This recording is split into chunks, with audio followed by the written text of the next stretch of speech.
ప్రభు నామానికి మహిమ కలుగును గాక. మీ అందరికీ ఉదయకాలపు శుభములండి. ఎలా ఉన్నారు? బాగున్నారా? ప్రభు అయిన దేవుడు ఈరోజు మనతో చేస్తున్నటువంటి వాగ్దానము యెషయా గ్రంథము 60వ అధ్యాయము 5వ వచనం. నీవు చూచి ప్రకాశింతువు, నీ గుండె కొట్టుకొనుచు పొంగును, సముద్ర వ్యాపారం నీ వైపు త్రిప్పబడును, జనముల ఐశ్వర్యం నీ వద్దకు వచ్చును. మరి యొక్క వాక్యాన్ని చూసినట్టయితే యెషయా భక్తుడు ఇశ్రాయేల్ ప్రజల కోసము ప్రవచించినటువంటి ప్రవచనం ఇది. ఇశ్రాయేలీలు దేవునికి విరుద్ధంగా పాపం చేసి దేవుని కట్టడలన్నిటిని మీరి వాళ్ళు దేవునికి చాలా దూరం అయిపోయినటువంటి సమయంలో దేవుడు వాళ్ళని క్రమపరచడానికి అష్షూరీయుల చేతికి అప్పచెప్పినప్పుడు వాళ్ళు ఎంతో కష్టంలో ఉండి మళ్ళీ ఆ యొక్క చెర నుండి తిరిగి విడిపించబడతారు అని చెప్పబడినటువంటి దైవభక్తిది. అప్పుడు నీ పరిస్థితి ఎలా ఉంటుంది అనేది దేవుడు అక్కడ వివరిస్తూ ఉన్నాడు. ఏమనంటే మొదటి వచనం చూసినట్టయితే, నీకు వెలుగు వచ్చి ఉన్నది, లెమ్ము తేజరిల్లుము, యెహోవా మహిమ నీ మీద ఉదయించెను అని చెప్తా ఉన్నాడు.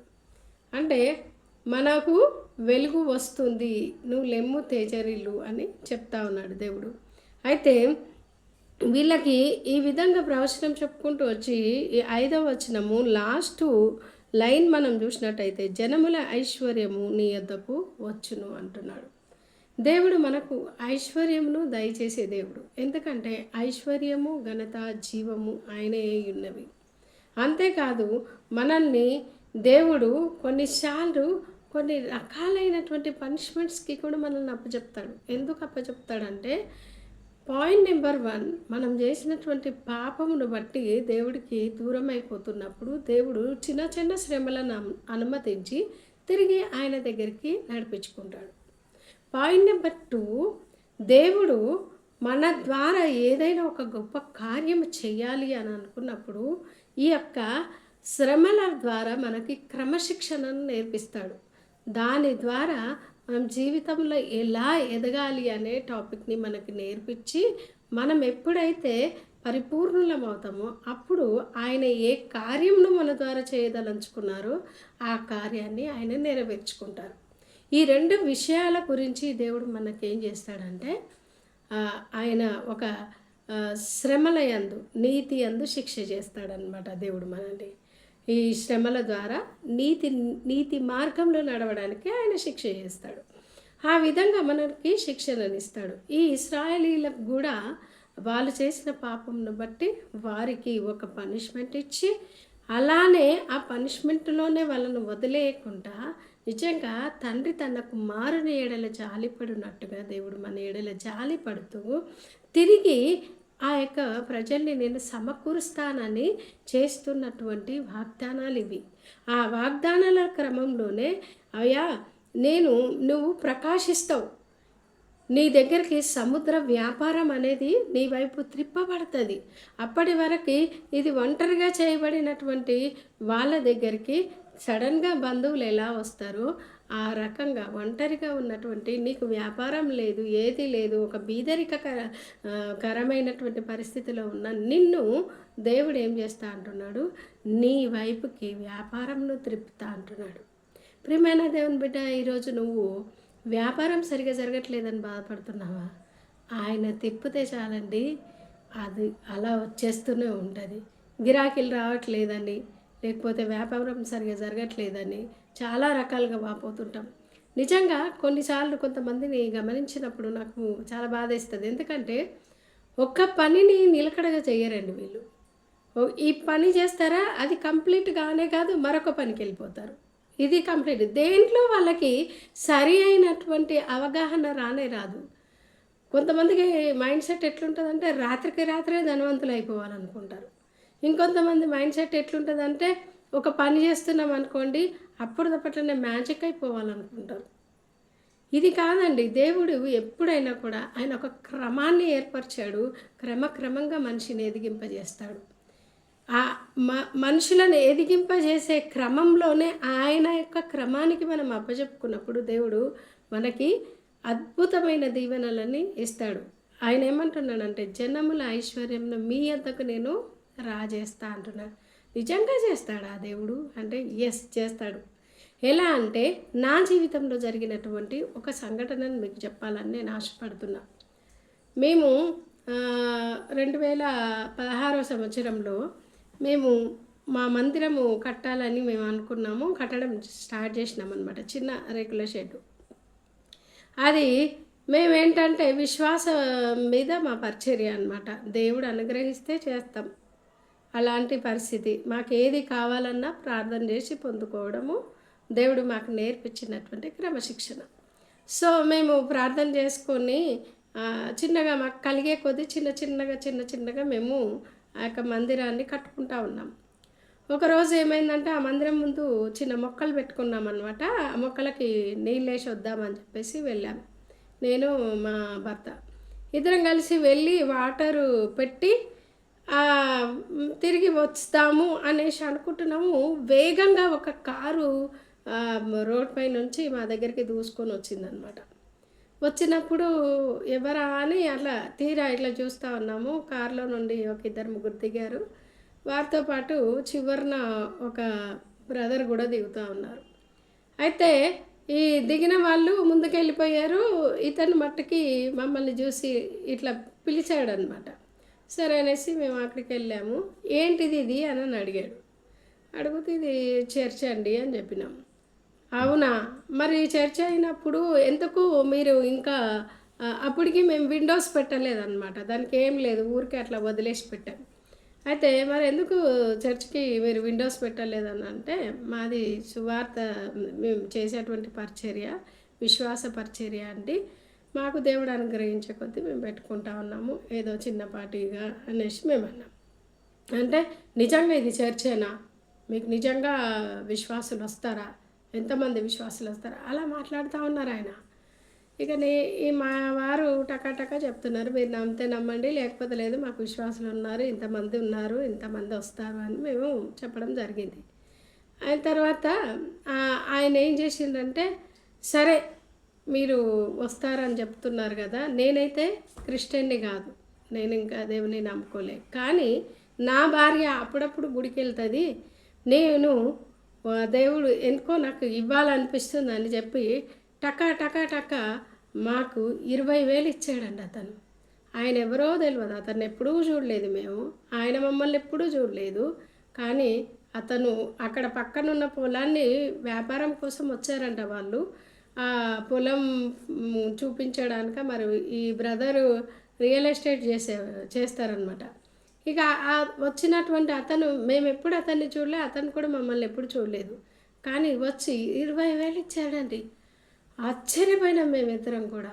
అప్పుడు వెంటనే నాకు ఈ వాక్యం గుర్తొచ్చింది, జనముల ఐశ్వర్యమును నేను నీ యొద్దకు రాజెత్తును.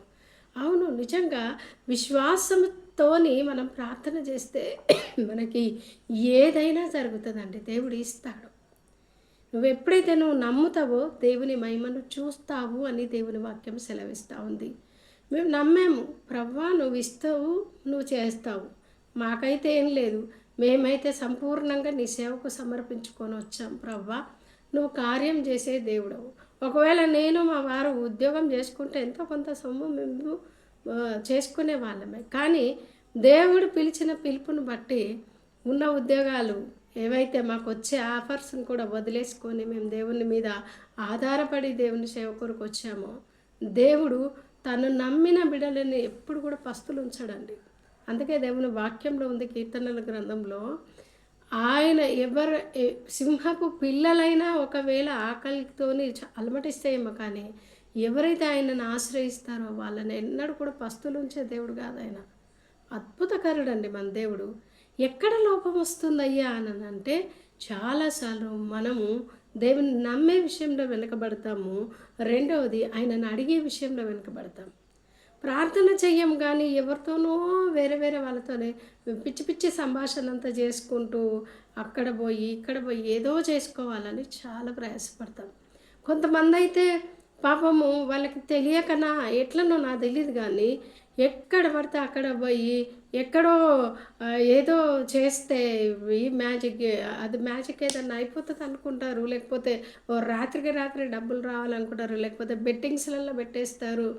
కొన్నిసార్లు జాక్పాటు తలగొచ్చు కానీ చాలాసార్లు నష్టపోయిన వాళ్ళనే నేను చూస్తాను. దేవుడు ఏం క్రమం నేర్పించిందంటే 6 రోజులు పని చేసుకొని 7వ రోజు విశ్రమించమన్నాడు. ఆయన కూడా 6 రోజులు సృష్టిని చేసి 7వ రోజు విశ్రమించిండు. చాలామంది సోమరులుగా ఉంటూ పని చేసుకోకుండా ఐశ్వర్యం రాత్రికి రాత్రి వచ్చేయాలని ఆశపడతారు. కానీ అలాంటిది ఎప్పుడూ జరగదండి. ఎందుకంటే మనం కష్టపడుతూనే దేవుని కృప మీద ఆధారపడాలి. అప్పుడు దేవుడు మనల్ని ఆశీర్వదిస్తాడు. మేము దేవుని సేవ చేస్తూ ఉన్నాము, దేవుని పరిచర్య కోసమేమో మేము పాట పడుతున్నాము, ప్లస్ దేవుని కృప మీద ఆధారపడ్డాము. అందుకొరకే దేవుడు ఏం చేసిండంటే ఐశ్వర్యంను రాజేసిండు మా దగ్గరికి. మేము ఆయన అడగలేదు, ఆయన ఎవరో మాకు తెలియదు, మేమెవరో అతనికి తెలియదు. కానీ ఆయన తీర్పులు న్యాయమైనవి, ఆయన చెప్పిన వాగ్దానము స్వచ్ఛమైనది. కాబట్టి స్వచ్ఛమైన దేవుడు జనముల ఐశ్వర్యాన్ని మా దగ్గరికి రాజేశాడు. ప్రియమైన దేవుని బిడ్డ, ఈరోజు దేవుడు నీతోనే మాట్లాడుతున్నాడు. నువ్వు కష్టంలో ఉన్నావా, ఐశ్వర్యం లేక బాధపడుతున్నావా? ఇదిగో ఆయన జనముల ఐశ్వర్యంను నీ ఎద్దకు రాజేస్తాడు. నమ్మినట్టయితే ఈరోజు నువ్వు గొప్ప కార్యాన్ని చూస్తావు. దేవుడు అట్టి కృప చేత దేవుడు మిమ్మల్ని ఆశీర్వదించి దీవించునుగాక. ప్రార్థన చేసుకుందాం. మహాపరిశుద్ధుడా, మహోన్నతుడా, జీవంగల దేవా, దయగలిగిన మా రక్షకుడా యేసయ్యా, నీకు స్తోత్రం. మీరు ప్రేమించి ఇచ్చినటువంటి ఒక సమయంను బట్టి నీకు వందనాలు తండ్రి. జనముల ఐశ్వర్యమును నీ యొద్దకు రాజేస్తానని వాగ్దానం చేసిన దేవుడవు అయ్యా. మరి ఇశ్రాయేలీలు తప్పిపోయినప్పుడు మళ్ళీ తిరిగి సమకూర్చబడతారని, కొత్తగా ఏర్పడినటువంటి ఆ యొక్క మరి దేశముకి ప్రభా కావలసినటువంటి అయ్యా నా తండ్రి ఏదైతే రాబడి ఉందో, ఏదైతే ధనము కావలసి ఉందో, ఏదైతే ఐశ్వర్యం కావలసి ఉందో దాన్ని నేను రాజేస్తానని వారికి వాగ్దానం చేశావు అయ్యా. నా తండ్రి నీకు స్తోత్రం. నువ్వెప్పుడు మమ్మల్ని విడిచిపెట్టే దేవుడవు కాదు. యెహోవాను ఆశ్రయించిన వారికి మేలు కొదువై ఉండదన్నావు. మా కొరకు దాచి ఉంచిన మేలు గొప్పది అని అన్నాం. మా కొరకు దాచి ఉంచినటువంటి మేలు కంటికి కనబడదు, చెవికి వినపడదు, హృదయానికి గోచరం కాదు.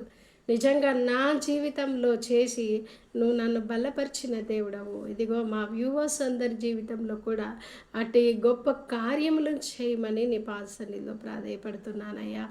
అదేవిధంగా ప్రభా మా సబ్స్క్రైబర్స్ అందరినీ కూడా మీరు జ్ఞాపకం చేసుకోండి, వారిని కూడా దీవించి ఆశీర్వదించండి, వారి జీవితాల్లో కూడా గొప్ప కార్యం చేయండి. ఎంతమంది అయితే ఈరోజు ఉద్యోగం కావాలని వెళ్తున్నారో ప్రభా, వారికి యేసు నామంలో ఉద్యోగం వచ్చునుగాక. ఎంతమంది ప్రమోషన్స్ కావాలని బాధపడుతున్నారో ప్రభా, వారందరికీ ప్రమోషన్స్ వచ్చునుగాక. ఎంతమంది బిడ్డలైతే ప్రభా ఆకలితో అలమటిస్తున్నారో వారికి ప్రభా కావలసిన అక్కరలన్నీ కూడా మీరు తీర్చండి. యెహోవా ఈరేగా ఉండి ప్రభా వారి ప్రతి అవసరతను తీర్చమని ప్రార్థిస్తున్నాను. ఎంతమంది విశ్వాసంతో నీ వైపు చూస్తున్నారో వారి జీవితంలో అద్భుతములు జరుగునుగాక. దేవా మీరు గొప్ప కార్యములను చేయండి ప్రభా. అయితే 6 రోజులు పని చేసుకొని 7వ రోజు విశ్రమించమన్నావు. మరి సోమరిగా పండుకుంటే ప్రభా అది నీ నామానికి అవమానము. ఎవరైతే సోమరులుగా ఉంటారో ప్రభా వారి యొద్దకు లేమిడి ఆయుధస్తుడు వచ్చినట్టుగా వచ్చునంటున్నావు నాయన. మరి అట్టి దరిద్రత నుండి విడుదల దయచేయండి, అట్టి సోమర్తనము నుండి విడుదల దయచేయండి. వట్టి మాటలు లేమిడికి కారణము కాబట్టి అట్టి లేమిడి దారి తీసే ఏ పరిస్థితి అయినా ప్రభా వారి నుండి దూరము చేసి ధనము చేత ఐశ్వర్యము చేత వారిని ఆశీర్వదించి దీవించమని ప్రార్థిస్తున్నాను. మీరు ఇచ్చిన ఈ సమయమును బట్టి మీకు వేవేల కృతజ్ఞతా వందనాలు చెల్లిస్తూ ఈ కొద్ది ప్రార్థన యేసు నామమున సమర్పించి అడిగి వేడుకుంటున్నాను తండ్రి. ఆమేన్.